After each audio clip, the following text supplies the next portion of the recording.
गांधीनगरमध्ये येते। कलेक्टर बडा है या गुलाबराव पाटील बडा है असा सवाल मंत्री गुलाबराव पाटलांनी केला। बुलढाण्यामध्ये खासदार श्रीकांत शिंदेंच्या उपस्थितीत गुलाबराव पाटलांनी जोरदार फटकेबाजी केली।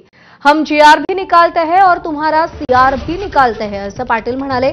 नेहमी फ्रेश रहा, बघा संजय राऊत कसे ऍडमिट आहेत असं गुलाबराव पाटील म्हणाले। आमदार संजय गायकवाड यांचा उल्लेख त्यांनी डॉन असा केला।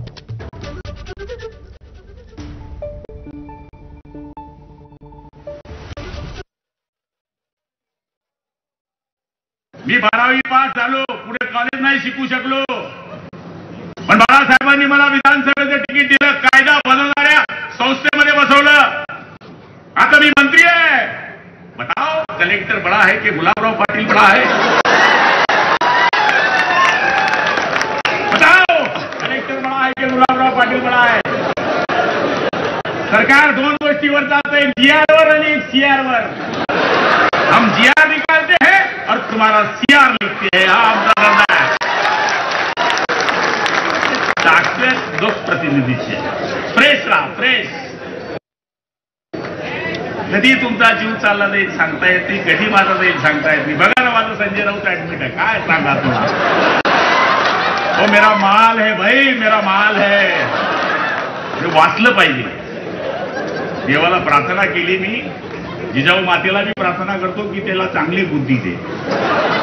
जे सत्यानाश करणाऱ्या लोकांना चांगली बुद्धी दिली तर बाळासाहेब उद्धव साहेबांचे जे 20 आहे ते राहतील, नाही तर पुढच्या टाइमला काहीच राहणार।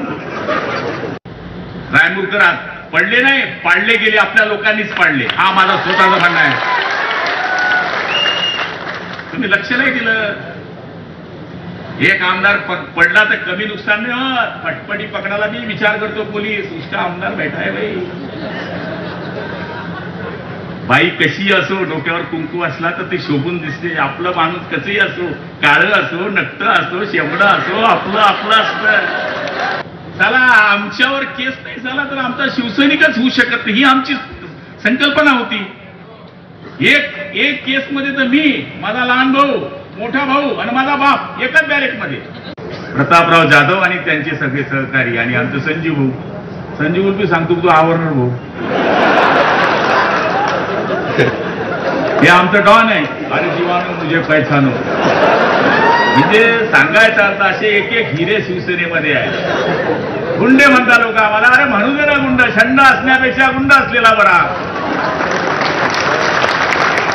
पूर्वी संत म्हणायचे की पुत्र हो ऐसा गुंडा ज्याच्या हाती भगवा झेंडा। आम्ही तेच म्हणतो, पुत्र हो ऐसा गुंडा ज्याच्या हाती भगवा झेंडा, जो पुढे उभाट्यावाल्यांचा भ्रष्टाचारी हंडा। स्थानिक स्वराज्य संस्थांच्या